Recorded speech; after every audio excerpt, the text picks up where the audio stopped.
Bismillahirrahmanirrahim. Assalamualaikum warahmatullahi wabarakatuh buat seluruh teman-teman saya dimanapun Anda berada.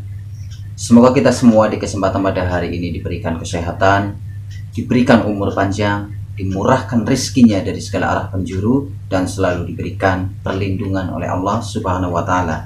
Amin, amin, ya Rabbal 'Alamin. Insya Allah di dalam kesempatan pada malam hari ini saya akan mengedukasi mengenai santet pemirsa. Karena santet ini sering dibincangkan atau sering dibicarakan oleh rekan-rekan saya di luaran sana.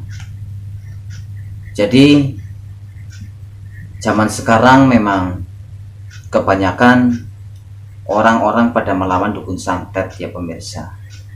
Jadi di sini akan saya jelaskan mengenai santet yang sebenarnya.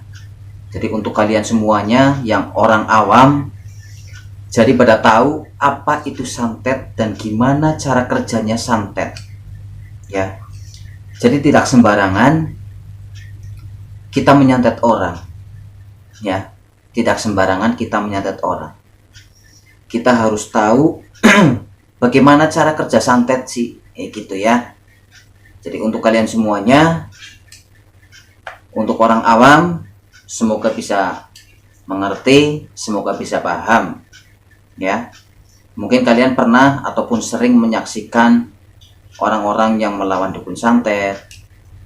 Ya, kita nggak tahu ya, itu sebuah hiburan ataupun itu nyata, kita kan nggak tahu. Tetapi di sini akan saya bongkar mengenai santet yang sebenarnya. Jadi untuk kalian semuanya nanti bisa paham ya. Jadi buat kita umat muslim sering menjalankan sholat 5 waktu, sering menjalankan apa itu namanya zikir ya, kita tetap ingat sama Gusti Allah, insya Allah kita akan selamat dari gangguan-gangguan yang namanya santet. Ya. Tidak santet saja, kalau kita rajin beribadah 5 waktu, sering zikir malam, kita pasrahkan diri kita ke Sang Khalik atau Sang Pencipta kita, insya Allah yang namanya santet, yang namanya pelet, yang namanya guna-guna teluh, insya Allah akan jauh. Seperti itu saja sih. Jadi untuk santet, biar santet itu kena kesasaran, itu sebenarnya tidak mudah pemirsa. Tidak semudah ataupun tidak segampang yang kalian tonton di channel-channel lain mengenai orang menyantet orang, dukun santet menyantet, praktek menyantet. Karena kita tidak tahu itu asli atau itu bohongan. Untuk santet yang asli pemirsa, di sini akan saya kasih tahu ya. Untuk santet yang asli, untuk menyantet orang itu butuh proses. Ya. Jadi memang foto kita ini memang nyawa kita nomor 2 ya. Foto kita adalah nyawa kita nomor 2 ya. Jadi hati-hati dengan foto. Tetapi dengan foto saja tidak tahu apa namanya atau apanya itu juga kurang ya. Ini yang dalam bidang santet ataupun teluh ya. Jadi yang dibutuhkan biar santet itu kena kesasaran, tepat kesasaran, tidak meleset. Yang dibutuhkan apa saja? Yang pertama adalah foto. Ya. Yang pertama adalah foto. Terus yang kedua adalah hari lahir. Ya. Hari lahir kita. Nama kita. Nama kedua orang tua kita. Itu baru santet akan tembus tepat kesasaran. Ya, itu yang sebenarnya. Tetapi jika orang yang disantet, orang tersebut rajin beribadah, 5 waktunya rajin, zikir malamnya rajin, insya Allah tidak akan tembus atas izin Allah Subhanahu wa Ta'ala. Jadi untuk kalian semuanya, dimanapun Anda berada, kita sebagai umat muslim, jangan pernah kita takut sama yang namanya santet. Ya, kita berserah diri aja sama Gusti Allah. Ya, kita berserah diri. 5 waktunya kita jalankan. Zikir malamnya kita jalankan. Dan jika kalian merasa terancam dengan adanya santet yang akan menyantet kalian, kalian baca surat Yasin setiap hari.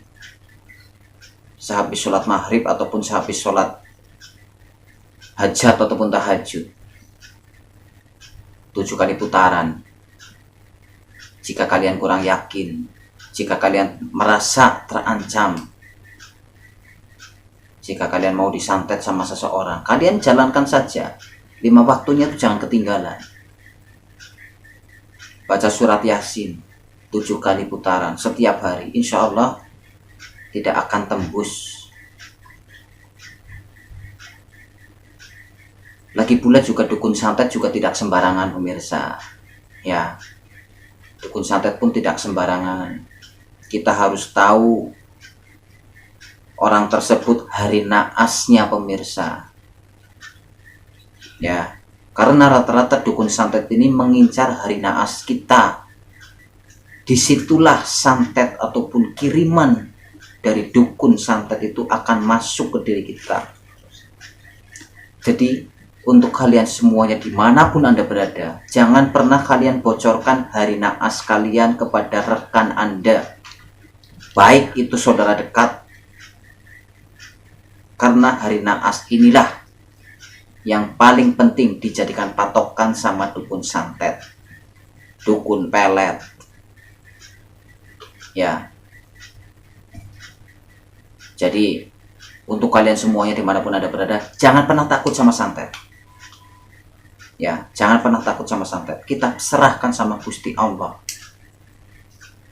Kita berserah sama Dia. Cuma Gusti Allah yang bisa menyelamatkan kita dari segala mara bahaya. Ya, jadi di video ini saya cuma mengedukasi, dan di samping saya mengedukasi juga saya mendapatkan sebuah bocoran juga dari sang dukun santet pemirsa. Dukun santet berbicara kepada saya, untuk menyatet orang itu butuh proses. Kita harus tahu nama yang tadi saya sebutkan. Terus hari naas pemirsa. Masalahnya dukun santet ini kalau mau menyantet seseorang itu yang dicari hari naasnya. Hari naas ini hari apesnya seseorang tersebut. Ya. Jadi jangan pernah kalian tunjukkan hari naas kalian kepada rekan, baik itu teman kerabat Anda.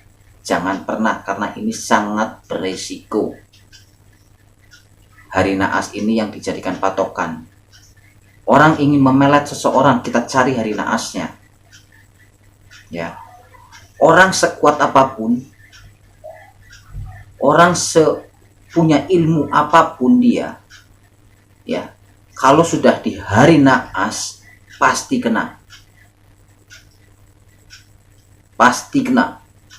Karena di hari naas ini semua kekuatan, semua penjaga yang ada di dalam diri kita ini istirahat pemirsa.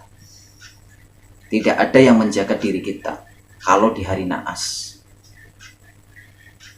Disitulah dukun santet, dukun pelet akan bekerja untuk mengenai sasaran.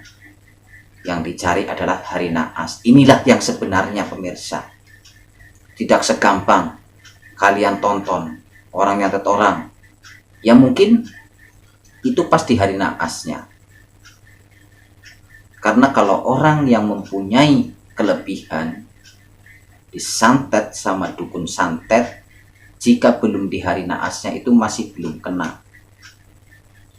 Tapi kalau orang tersebut punya ilmu, orang tersebut rajin ibadah, sholat malamnya rajin, zikirnya rajin, tapi kalau udah masuk di hari naas pasti tembus. Jadi di dalam pembahasan video ini